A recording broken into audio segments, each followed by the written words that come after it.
What's good, y'all? It's Commissioner's Corner here. Today we're going to be talking about my running back tiers. We're going to be going over probably about 30 to 40 guys. Nothing too in depth, and I'm not going to go over every single player in every tier. This is really going to be talking about some in each tier for the good and the bad. Really just honestly depends on how I'm feeling. This video is going to be done a little bit differently than my last three videos. My last three videos were scripted. This one's going to be a little more freeform. I have my spreadsheet with all my tiers below this, and we're just going to be talking. So enough yapping. Let's get into it. All right, into my tier number one. This is gonna be the cream of the crop. I have this listed as 6 players. Honestly, it could be broken down into 3 and 3. My top 3: Bijan, Saquon, Jahmyr Gibbs, locked in. I mean, I have Bijan as my number 1 this year. They have a great offensive line. 44% of his carries went for 5+ yards. I believe they're gonna be a better offense with Michael Penix. But honestly, you really can't go wrong with any of these 3 being your 101. Saquon was insane on a per possession metrics, as was Jahmyr Gibbs. Jahmyr Gibbs actually had 48.7 points per 100 possessions, which only trailed my 4th person, Derrick Henry. Derrick Henry's the guy I want to talk about a little bit here. He's still being underrated. The dude is the most consistent player in the league. He is on an incredible offense. He's number 2 in carries that go for 5+ yards. He's number 1 in the inside the 5-yard rush share. And he's number 1 in both utility and points per 100 possessions. Yes, he doesn't have those boom caliber weeks that you see like the Saquons and the Jahmyr Gibbs, and like he doesn't have those highs of highs. But his floor is higher than anyone else in the league. That's why he's my running back 4. Getting into Devin Achane a little bit, he was my 4 for a little while. The injury scares me a little bit, and as does how bad this offense honestly is. The offensive line is atrocious, and Tua has an injury history, and when Tua was out, Achane did nothing. That being said, Achane is incredible when he gets to play in this offense with Tua. It wouldn't surprise me if he hits 80 to 100 receptions targets this year. Really just depends, because they're going to be dumping off the ball a lot. With Jonnu out of the offense, it's going to be split between the 3, but I think the biggest benefactor of the fact that Jonnu's gone is the dump offs to Achane. He's going to lose some of that rush work inside the 5-yard line. He's going to lose it to Ollie Gordon. Ollie Gordon's just that much bigger. There was reports from Hill. There's probably reports from a couple others that I didn't find that probably said the same thing, that they're giving the small guy too many carries inside the 5. And they might do that trying to protect him as well this season. So that 70% is not going to compete. I'm not worried about him. That's why he's my running back 5. And then the riskiest person in this tier, Christian McCaffrey. Christian McCaffrey, he could be the RB1. He's just not healthy. He's been injured basically every other year. That means this year he would be fine. But, who knows? Honestly, the 49ers like to run their running back into the ground, which makes me nervous because he does get hurt a lot. So that's the only reason he's this far down. He's just a little bit too risky for me, but I'd still take him over guys like Josh Jacobs, Bucky Irvin, who's going to be in our next tier. Into that second tier of running backs, this is basically 7 through 11. They're my back-end RB1s. So we're going to be starting with Josh Jacobs. Josh Jacobs was a touchdown machine. I've talked about him in a couple of videos before. That offensive line is incredible. They're dealing with an injury to Jaden Reed now, and that just makes me feel like a little bit better that they're just going to run him into the ground. His backup, Wright, is not going to be starting out the season, and on a per game basis, he was top 5 in points per 100 possessions, and he had a 51% utilization rate. I know I said utilization rate for Derrick Henry. Utilization rate is just how many times a player carries the ball or is targeted. So how often they are utilized on the snaps that they are in. So above a 50% for a running back is incredible, and I don't think that's going to change this year. Bucky Irvin is my number 8. If he just gets more usage, I think he's going to be insane. I know they want to use a committee. I know they have Rachaad White. I know they have Sean Tucker. Those guys are going to eat into his work a little bit, but he only had a over 50% snap share after their bye. I think you could see him a little more into that 60% range, and then that 40% is split between the other 2, and that would be enough for me to feel very confident with him being one of my RB1s. Their O-line is top 5 in the league. He had 41% of his carries go for 5+ yards, which is very important when we're talking about how we project a running back to be, because offenses can trust that. 50%, he handled 50% of the rushes inside the 5, and that only grew as the year went on. And he was one of those guys who, he didn't get a lot of possessions, but when he was on the field, he was utilized over 50% of the time. So it shows that they trusted him on the field. With Godwin out, with McMillan out, I think they're going to rely a little bit more on the run game. I don't think too much more because they're going to throw it. They got Evans, they got Mbuka. But I think he's just going to have a stronger year than last year, which is why I have him over Genty. Genty, I think it's going to be great. I think he's going to be an RB1, but he's getting way too highly touted, which is why I'm sort of out on him this year. Him being drafted as the RB4, RB5 is ridiculous. Rookies don't really hit that. It's only happened 3 times in the last 10 years. Do I trust he could? Yeah, he has the talent. He's on a team with a great O-line. They are revamped offensively, but it's just a little bit riskier. That's the reason I have him a little bit lower. Chase being above Jonathan Taylor. I'm not a big fan of Jonathan Taylor, so that's why he's sort of going down my boards, but the talent's obviously there. He just has an injury history. He has a little bit of a concern at quarterback for me, and since honestly a lot of rushing touchdown, rushing upside is sort of predicated on how good an offense is, I just don't trust the Colts. So he could prove me wrong. That's why he's still an RB1 here, but he's below everyone else because I just trust their offenses more. Chase Brown is on the Bengals. The Bengals offense is going to be great. He has a terrible O-line, but I don't think it's going to matter too much because everyone's going to have to just rely on the fact that Burrow is going to be a problem. They can't crowd the box. And yeah, Chase didn't have great advanced metrics. Only 32% of his carries went for 5+ yards. That's what happens when you have a bad offensive line, and it's going to be the same case here. But he gets the rush work inside the 5. He had 52% last year, and he wasn't getting that workload until he really took over the backfield. And I don't think there's any competition for him. So that is why he's there at 10, and Jonathan Taylor is at 11. Next here is going to be 4 guys here. They're my high-end RB2s. They could end up being RB1s if things fall right for him. Alvin Kamara, I think, is just being underrated. Alvin Kamara doesn't have a very great O-line, but he is utilized so much on that team. He gets so much target shares. He gets so many opportunities when they're inside the 5, especially with Taysom out, that I just don't see how he's being rated so low. Why is he going in the 4th round when this guy's been proven every single year that he's going to be a back-end RB1 at the least? I think his lowest finish ever was RB16, which is really sort of where he's going right now. He is my RB12 this season. I think he's going to finish as that 12, 13. You're going to get a lot of value on this guy going into the season. Kyren Williams, I'm a little bit lower on than a lot of people.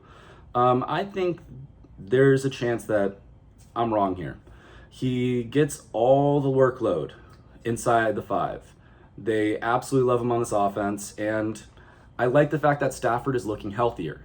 With Stafford a little bit healthier, I think this offense is going to move the ball. Yes, back and shoes linger. That's the reason why I'm not as high on him, because if Stafford's not there, I don't trust this man, because I just don't see how this offense can work without, because he needs that touchdown workload. He needs that volume because his efficiency is not great. His efficiency was actually pretty poor last year, looking at this. Only 36.39% of his carries went for 5+ yards. That's not very good. I know he was good 2 years ago. Last year, it was bad. And then there's been a couple reports here and there that they want to get the backfield a little bit more into a split. And if some of that workload's taken off, it just makes me a little bit nervous. Especially since his utilization is only 40%. That's not great for an RB1. So he's not a guy I'm targeting as a guy that I want as my RB1. 14, Omarion Hampton. I mean, upside's there. He's on a great offense, even with the injuries to the offensive line. And I think this is going to be a very improved offense that's going to get near the goal line, and I think he gets the goal line work. Najee's going to start the year banged up a little bit. I don't know what this backfield's going to look like. It could be 60-40. It could be 70-30. It's going to be some type of split because they want to do a split, obviously. But Omarion's going to get the lion's share of that split, and it might grow as the season goes on. Really just depends on how he plays. He was an incredible runner at UNC. I think it's going to continue now, and he'd probably be a little bit higher if Ashton Jeanty didn't get all the buzz. Now, my last person this year is going to be James Cook. He got paid. There's not much to really say about it. He's on a great offense. He doesn't get all the carries inside the 5 because they have Josh Allen, but he gets enough to get that workload. I think there's going to be a touchdown regression. But he gets utilized a lot more than people think. He was utilized on 51%, which is tied for second. among the league on running backs, and he had 48.4 points per 100 snaps. Yes, his snap share was a lot less than a lot of those guys around him, only being 48% of running backs low, but he's on an incredible offense. He is their RB1. I don't think Ray Davis is really going to eat into his workload that much because they don't really care about committee there. It's just how much is Josh Allen going to eat into it. So he's not going to get the same amount of touchdowns, but I have him still a step above this next tier. All right, so this next tier is my mid RBs 2s. There's 5 guys in here. Not going to talk too much on a lot of them. Chuba, I mean, he is what he is. I don't really trust him too much.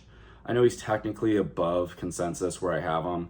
He's not a guy that I'm going to be looking for. I'd much rather have a wide receiver in this range anyways. He got 80% of the carries inside the 5. I don't think that's going to change with Rico Dowdle there. And he like almost 40% of his rush attempts did go for 5+ yards, which is not a bad rate. He's going to lose a lot of that receiving workload. He's going to lose some of the rushing workload to Rico Dowdle. And I don't know how good this offense is going to be. So I'm sort of out on him. He's just here just because I think the opportunity for him to be a mid-tier RB2 is honestly still probably going to happen. It's just I'm not very high on him. Next person being Travion Henderson. I don't know how it's going to turn out. He's looked incredible. I loved his tape. I drafted him in a Dynasty League before I traded him away because they let Travis Henry fall too far. But he looks extremely dynamic. This offense should be improved. I don't know how good it's going to be. I do think Rhamondre Stevenson is still going to eat into the workload a little bit. Honestly, more than a little bit, probably 40% to start off. And I don't know if that's going to change because they love doing a committee. So not too high on him, but these other guys below him, I'm still around the same. That's why we have these tiers. These tiers are people I'm willing to take someone in that range, sort of like the vibes of the day. Next person being Kenneth Walker. I am lower than consensus on him. I'm basically out on him because he's not going to be available but when this tier is going on. I think Zach Charbonnet is going to be eaten to his workload a lot. There's been a lot of reports this offseason about him being injured, him missing time. Those injuries, I don't know if they're really going to linger, but the coaching staff seems sort of sick of him missing time because he misses time a lot. He missed the end of last season. Zach Charbonnet popped off at the end, and Charbonnet has been great this offseason. So I think it's going to be a little bit more of a split backfield. I made a video talking about it a little more because there is reports that from respected beat reporters that this backfield is going to be almost an equal share. I don't think that's going to be true, but it just makes me nervous, and I don't really like hearing that type of stuff. His, let me see, his advanced stats, not fantastic. 34% of his rushes went for 5+ yards. That's not a very good mark. I know they don't have a good O-line, and he got 57% of the workload inside the 5. I'm just sort of out on him. He's good enough to be in this tier. I don't think I'd be taking him in this tier. I'd be taking probably one of these next 2 guys, and that would be Tony Pollard. Tony Pollard, I think he's sort of fell into a workhorse load again. I'm not sure how or why or how he always does it, but he just somehow finds himself in these situations where he's on an offense that I think is going to be improved. He has a backup who is going to the season injured, and I think he's just going to get enough of the shares to be an RB2. It's the same thing that happened last year. I think it's going to happen again. Even though they wanted this to be a committee, Spears just hasn't been healthy enough to make this a committee. And so that's sort of, I'm not going to really talk about James Conner. I mean, James Conner is very consistent. I think Trey Benson is going to eat into the workload a little bit more this season because the coaches and Conner have said so, but he's still going to provide probably back-end RB2 value. It might just not be as consistent as it has been in the past. Here is going to be my low-end RB2s, high-end RB3s. I'm not in on a lot of these guys. There's some guys I'm a lot higher on, and you can get a little bit later in the draft, but I have them just all clumped together because I think, just take your shots in this tier. I have my favorite shots. I have my least favorite shots. So I'm going to start with Breece Hall. Breece Hall, it's going to be one of those guys I'm out on. I just don't trust this offense. I think this offense is going to be horrendous for the Jets. Justin Fields looked terrible in the preseason. He could not complete passes down the field. I think his ADOT was like 3.9, which is might as well be a handoff. And all that is going to go to probably Wilson on slants. I don't think it's going to be a good show, and I like to draft guys that are going to be a good watch for me. You're just going to be frustrated week to week, and I don't think he's going to get the same workload he did last year. it seems like they want to use Braylon Allen a lot more. Braylon Allen had a great preseason, so I just am a little bit out on him. He's just in this tier because I can't drop him any lower than this because I still want him over like a Pacheco. I still want him over a DeAndre Swift. I'm just never going to get him for his ATP, which is I think the late third. The next guy I'm going to talk about is Tyrone Tracy. I like Tyrone Tracy a lot. I think the Cam Scatabo stuff is a little bit overhyped. Cam missed a lot of the preseason.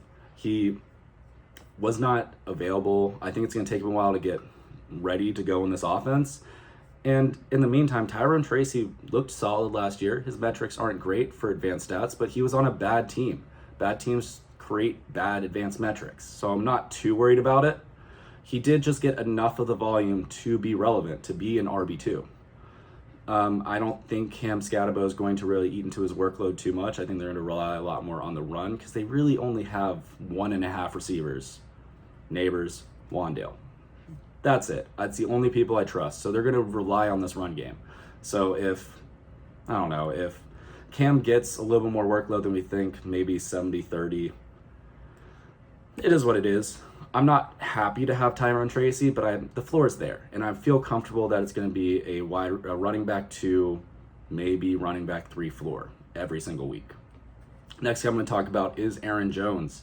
Aaron Jones is a guy who's probably getting a little bit underrated. I mean, I have him at his consensus.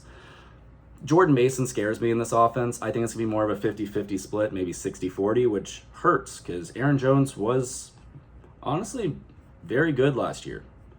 He handled 65% of the rushes inside the 5. That percentage is going to go down because Jordan Mason's going to eat into that.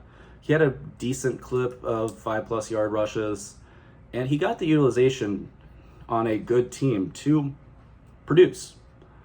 I don't know how JJ's going to be. I am optimistic. He's sitting in my taxi squad on a dynasty team, hoping that he pans out. But I think it's going to be good enough to support value. That's why I don't have him any higher. But if you got him as your RB2, I feel comfortable with him as my RB2 because the floor is going to be there. I just don't think the ceiling is there as much now with Jordan Mason in town. And the last person I'm going to talk in this here is going to be J.K. Dobbins. J.K. Dobbins is being underrated. J.K. Dobbins is the starting running back for the Broncos. Yes, R.J. Harvey looked explosive on a couple plays. I love R.J. Harvey. But J.K. Dobbins did great things for the Chargers last year. And he's the starting running back on a team with maybe the best or second best offensive line, at least a very good run offense. And I don't think he needs a lot of utilization to pop off. Plus, R.J. Harvey's not going to get those carries with inside the 5. Yes, Bo Nix is going to get some of them.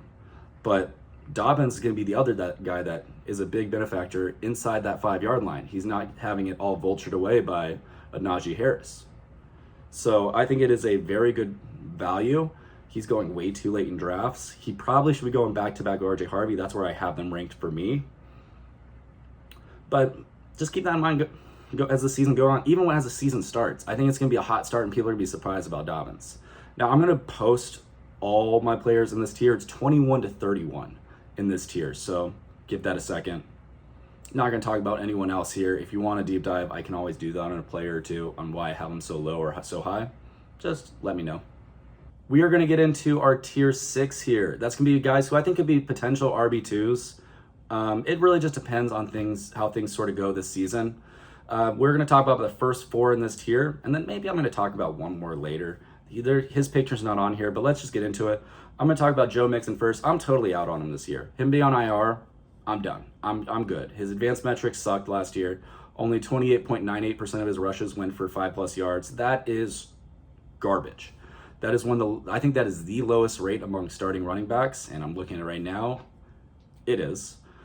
And he got a good workload inside the 5-yard line, but this is a good offense. I don't think he's going to get that same workload. He was only good because of this efficiency last year, and he's going to start the year hurt, and it might linger longer. Nick Chubb looked great, and during the preseason, I think he's going to carve out his own role. So I'm out on Joe Mixon. He's only here because I don't really feel comfortable dropping him any further. The next guy is Zach Charbonnet.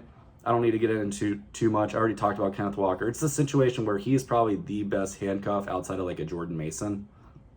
Zach Charbonnet looked great at the end of last season. He got targeted a lot. Kenneth Walker can't really stay healthy. And while I'm not a big believer in this offense, which may look silly in a little bit, I just think that like he provides too much value potentially in the future for us to ignore him and have him go any further. 34, 35, I have Eckler and Ja'Cory Krosky-Merritt. They're back-to-back for me because I'm not really sure how this running back group's going to work. I think Austin Eckler has the higher floor. He has that PPR upside. I think he's going to get a little more of the rushing load this season because it's not Brian Robinson. And Ja'Cory by the end of the season might be a league winner, but he's getting just a little more hype than Eckler right now. Bill is a rookie. I know a lot of people still don't know a lot about him. I know this space, anyone who finds this might know a little bit, but just to go in a little bit on why was drafted so late, but being this highly touted. He was ineligible for his final season. He played one game, it looked great, that was it. So he got drafted in the 7th round. The year before that, he had like 1,200 yards rushing, 17 touchdowns, if I remember right. And he looked great. All offseason, he's going to get all the hype. Brian Robinson got traded because of this guy, and I don't think Chris Rodriguez is going to be anything in this offense. You can't get cut twice by a team and then all of a sudden the team say, yeah, he's going to get a major workload. That is not a thing to me. He's a depth play. I know they're saying it out loud. I don't think that's how realistically he's going to be. It's going to be committee, but I think it's going to be Eckler and Ja'Cory. That's why they're back-to-back for me. And to talk about the last guy, I almost moved on without forgetting about him. But I want to talk about Javonte Williams for a second. He's a pretty good value as a starting running back late. I don't know if he's going to keep the workload all season. This offense should be good. No defense can really crowd the box because of how good the receivers and passing game is going to be. But to start the season, he has the most value. He has the highest floor. He's going to get the rushing workload. But who knows what's going to happen mid-season, late season on this team. I don't really believe in Javonte. I don't believe in Miles Sanders. I think Phil Maffa is a running back who has no actual moves. He has power, so I don't think he's going to be a great one-cut option on this team. I just don't know what's going to happen. But we're talking about getting a guy here who is going to give you value at least in the early season, which is worth it when you're drafting him this late, honestly. And on to my final tier, I'm going to talk about tier 7. This is just a tier of guys that I think have a chance to be relevant for parts of the season. I don't see them having season-long value, but I don't mind targeting them knowing that there's going to be points where I'm happy to have them on my roster. So I'm going to talk about the first and the fourth guy together a little bit here. Jerome Ford and Quinshon Judkins. Jerome Ford, I don't think he's a great running back. He's good when he gets into space. He has a pretty good hit rate of getting a 20-plus yard carry, but this offense is not going to be great. That offensive line is solid. It's above average, but this offense is not going to move the ball that much. I don't think there's going to be much touchdown upside, even with Flacco as the starter. And I don't think Ford's going to keep that starting role all season. That being said, to start the season, he's a good value. He's going to give you a good floor. He's going to have games where you feel comfortable having him start. But he's just not a guy who's going to give you season-long value because I think Judkins at some point is going to be on this roster. Judkins isn't on the active 53 right now. I don't think he's going back to college. I don't believe the reports. Even Judkins said he's not going back to college. So I'm not sure why that's being pressed so hard. He is only not signed because of the investigation. I think that investigation might lead to a 6-game suspension. But after that 6-game suspension, I don't think there's going to be a lot of a ramp up time needed for this guy because he was very good for Ohio State, and he has that the workhorse type size load that he can handle on I believe a down-to-down basis. I think he's not going to give you any value for the first half of the regular season, and he might not give you a whole lot of value in the second half, but by the fantasy playoffs, he's probably going to be the starter in this Browns offense, which is good enough for me to want to take a flyer on or just keep him in mind as we go through the season, because he's a guy that I sort of want on my roster when the playoffs hit, but I don't really want him before that. But if he falls to me the last round or two, I did it in the ESPN league, I'll take him. I'm not too mad about it. Now, Braylon Allen, he's just a great handcuff. I hate this offense, as I said. I don't like Breece Hall this year. But I think Braylon Allen is going to get 40%, 35% of the snap share as we go through the season. I think he's going to lose touchdown upside to Justin Fields, even though he's the biggest back in the room. And I don't really trust anything going on in New York. They are bad. Everything about them is bad. But if there's an injury to Breece Hall, this guy's going to have very good value. He could shoot up the boards. There's a chance to be relevant. I just don't see much. I held him all season last year and I hated it. But I don't mind holding him for a moment this year, see how this offense looks, and move off of him for a free agent that I actually want. Nick Chubb's probably the guy in this tier that I target the most. The fact that he's going to give you value from the first 4 to 6 weeks is huge. He's going to be the starter there. He's going to be the starter there. He's going to have a high floor. I don't think his ceiling's crazy, but he's going to have a high floor for 4 to 6 weeks. We're going to see Joe Mixon back at that point, but I think it's going to be more of a time split between the two. And if that injury lingers, or those issues linger for Mixon, or if they just didn't like what they saw last year because he was inefficient, you might see Nick Chubb have almost a 50-50 split with him, which gives him value for the entire season. I wouldn't really want to start him a lot of weeks as we get through, but I wouldn't be mad if I have to, because this is a great offense. They're going to have a lot of scoring opportunities, and he's worthwhile to pick late. I've picked him in a couple best ball drafts. I like what he potentially can do now that he's healthy, but I just don't think there's a whole lot of upside. And that's going to wrap up my RB tiers. I know I didn't talk about everyone in the tiers. I talked about some people I'm higher on, some people I'm lower on. So if anyone wants a deep dive on anyone, put it in the comments if anyone's watching this. I don't know. All I know is I've been enjoying making this video. I love talking about my favorite players. I love talking about how I'm breaking people up and how I'm sort of differentiating between people, because I use a mix between Vegas props, how good an O-line is, and some advanced metrics to really just hone in on the guys that I want this season. So if you enjoy that content, if you enjoy what I'm doing here, please give me a like, subscribe, maybe throw in a comment that you're interested in.